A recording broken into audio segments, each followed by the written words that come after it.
Bonsoir Roselyne. Bonsoir Antoine. Nouvelle journée de défilé, donc pour la Manif pour tous. Est-ce que ce mouvement politique et social est en train de s'installer durablement dans la vie politique française ? Bien, après les manifestations qui ont émaillé le débat sur le mariage homosexuel, beaucoup pensaient qu'après le vote de la loi et après les premiers mariages qui se sont célébrés dans le calme, les hostilités cesseraient, que chacun rentrerait chez soi. Aujourd'hui, il faut se rendre à l'évidence. La Manif pour tous n'a pas cessé et les partis politiques, les mouvances politiques sont amenés à se structurer autour de ce mouvement. Comment en est-on arrivé là ? On en est arrivé là sans doute parce qu'il y a une sorte de déliquescence du paysage politique français et que tout ça fournit un terreau extrêmement fertile à ce genre de mouvement.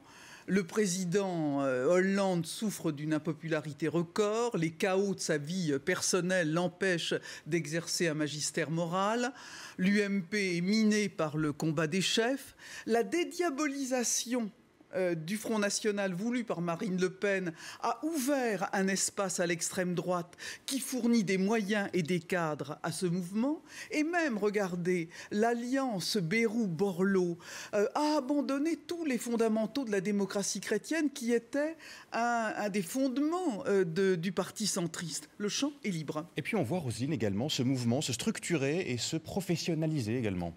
Ah, je dois dire qu'ils sont absolument fascinants, hein. Leur façon d'opérer est fascinante. La façon dont ils ont liquidé les histrions, genre Frigide Barjot et Bongibaud, qui pourtant étaient à l'origine du mouvement, allez hop, dehors. Ils s'appuient sur les réseaux et les moyens de l'Église catholique. Les prêtres appellent dans leurs sermons les fidèles à aller manifester. Les salles paroissiales servent de lieu de réunion publique. Le cardinal Barbarin défilent à Lyon dans la manifestation.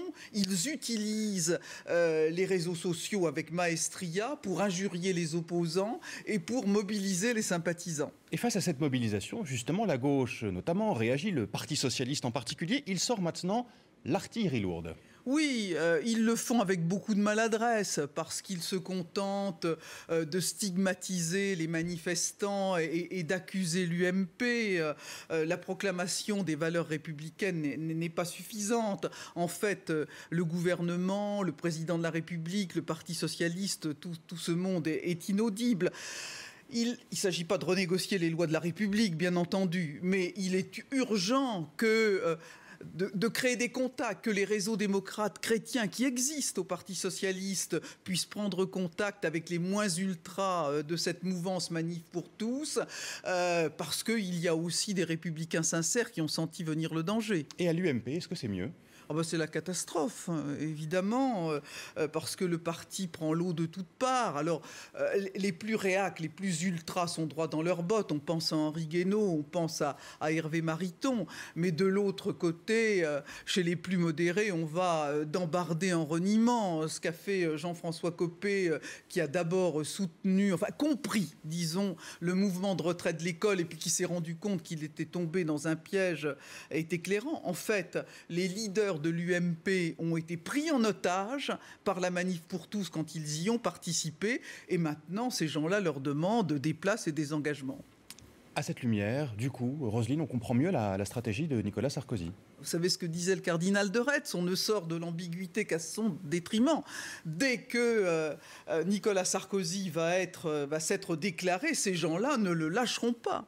Ils exigeront de lui des explications, des engagements et sans faux fuyant. Et c'est là la véritable révolution de la Manif pour tous. Jusque-là, les catholiques acceptaient que les lois de la République soient orthogonales avec les préceptes religieux, le divorce, la contraception, l'avortement. Et ils pensaient que d'obéir à ces préceptes relevait de la sphère privée.